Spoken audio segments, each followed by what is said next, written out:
World pneumonia day 12 नवंबर को जो मनाया जाता है, इसके मौके पर हमारे साथ हैं डॉक्टर वेद प्रकाश। आपसे जानते हैं कि आज की प्रेस कॉन्फ्रेंस में आपने क्या मैसेज दिया है। डॉक्टर साहब बताइए। देखिए, 12 नवंबर को हर वर्ष 2009 से प्रारंभ हुआ था ये वर्ल्ड निमोनिया डे मनाया जाता है। और वर्ल्ड निमोनिया डे पे चूंकि अवेयरनेस की आवश्यकता है, लोगों को प्रशिक्षित करने की आवश्यकता है निमोनिया से लड़ाई में, कि कैसे हम जो हमारा मौत का आंकड़ा है, हर 40 सेकंड में एक बच्चे की मौत हो रही है। हर 6 मौतों में से एक मौत जो बुजुर्गों की है वो निमोनिया की वजह से है। बड़ी संख्या में निमोनिया से जो मौत है वो खास करके ऐसे जहां रिसोर्स लिमिटेड कंट्रीज हैं। लेकिन खास बात यह है कि ये सब जितनी भी डेथ हैं ये प्रिवेंटेबल है, रोकी जा सकती हैं यदि हम लोग हेल्थ एजुकेशन को जन जन तक पहुंचा सकें, लोगों को जागरूक कर सकें इसके बारे में, तो इनको रोका जा सकता है। इसलिए ये जागरूकता के लिए ये दिन मनाया जाता है।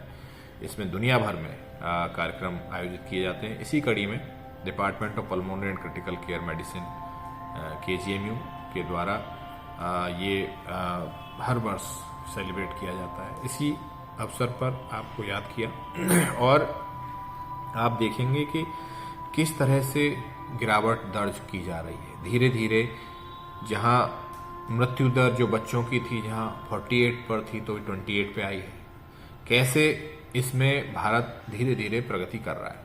और उसमें कहीं ना कहीं जो जागरूकता कार्यक्रम है जिसमें हमारे जो सही बातें हैं उनको जन जन तक, गांव गांव तक किस तरह से पहुंचाया जा सके, तो आपके माध्यम से पहुंचाया जा सकता है। सबसे महत्वपूर्ण जो बात है इसमें, यदि हम लोग स्वच्छता का ध्यान रखें, हैंड हाइजीन, बार बार हाथ धोने की जो आदत हमारी पहले थी, रेस्पिरेटरी हाइजीन, खांसी के जो कफ एटिकेट्स हैं उसको अगर अपनाएं, मुंह पे कपड़ा रख के खांसें या कहीं पे कोने में जाकर के, दूर जाकर के खांसी करें, या कुछ नहीं है तो कोहनी में ऐसे करके करें, नहीं तो कपड़ा लगा के खांसी करें। इस तरह की जो बातें हैं ये सबके सामने रखी। खास करके कोविड के समय पे सबके प्रशिक्षण अच्छा हुआ है। 2 गज की दूरी, मास्क है जरूरी। इस तरह के जो संदेश हैं वो कहीं ना कहीं कोविड जैसे निमोनिया जो परिवर्तित हो रहे थे, वो भी निमोनिया था, उससे मौत हो रही थी, ये भी निमोनिया के बारे में है। इसलिए बहुत महत्वपूर्ण है कि किस तरह से हमारी प्रैक्टिस है। इसके साथ साथ जिनको बीमारी हो गई उनको त्वरित निदान, उनका किस तरह से हम जल्दी पहचान करें।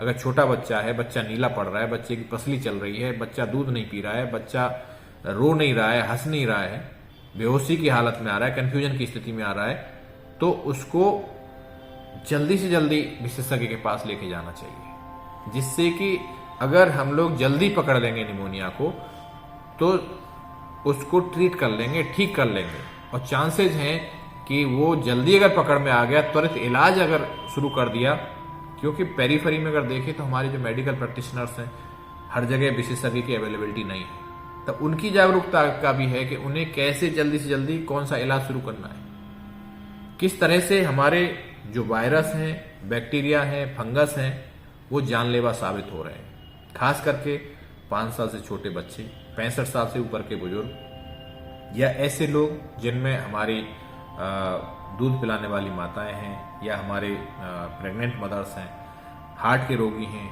लंग्स के रोगी हैं, लिवर किडनी के रोगी हैं, किसी को ऑर्गन ट्रांसप्लांट हुआ है, किसी को पहले टीबी हुई है, या कोई कैंसर है, COPD, अस्थमा या अन्य तरह की कोई बीमारियां हैं, या HIV है, या किसी को कोई इम्यूनोसप्रेसेंट या स्टेरॉयड लंबे समय से चल रहे हैं, तो ये ऐसे ग्रुप हैं जो हर घर में कोई ना कोई मौजूद है। इनको खास करके हमें बचा के रखना है। सबसे बड़ी जो इस समय की जो समस्या चल रही है एयर पोल्यूशन की है। आपने देखा होगा लगातार एयर पोल्यूशन से कई शहर रेड जोन में आ गए, PM 2.5 के स्तर खतरनाक लेवल को क्रॉस कर रहे हैं। तो जब हवा में ये हो जाए स्थिति की सांस लेने लायक ना बचे, तो जो रोगी हैं किसी न किसी बीमारी से जी, उनका सुरक्षित रहना बहुत आवश्यक है। ऐसे में अगर आउटडोर में पॉल्यूशन है तो इंडोर में जो घर में अपने ऐसा वातावरण बनाने की कोशिश करें कि धूल ना उठे, झाड़ू की जगह पोंछा लगाएं, हमारे जो छिड़काव कर सकते हैं और नमी को बना के रखने की कोशिश करें।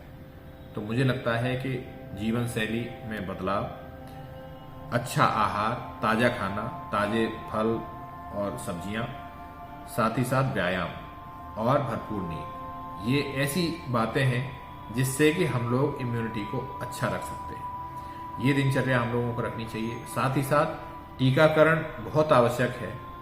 जो न्यूमोकोकल या इन्फ्लुएंजा के टीके हैं वो वयस्कों के लिए भी हैं, वो बुजुर्गों के लिए भी हैं।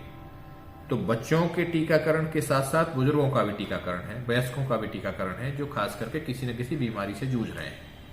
तो उसकी तरफ भी जाएं और यदि ऐसे लक्षण मिलते हैं तो तत्काल विशेषज्ञ की सलाह लें।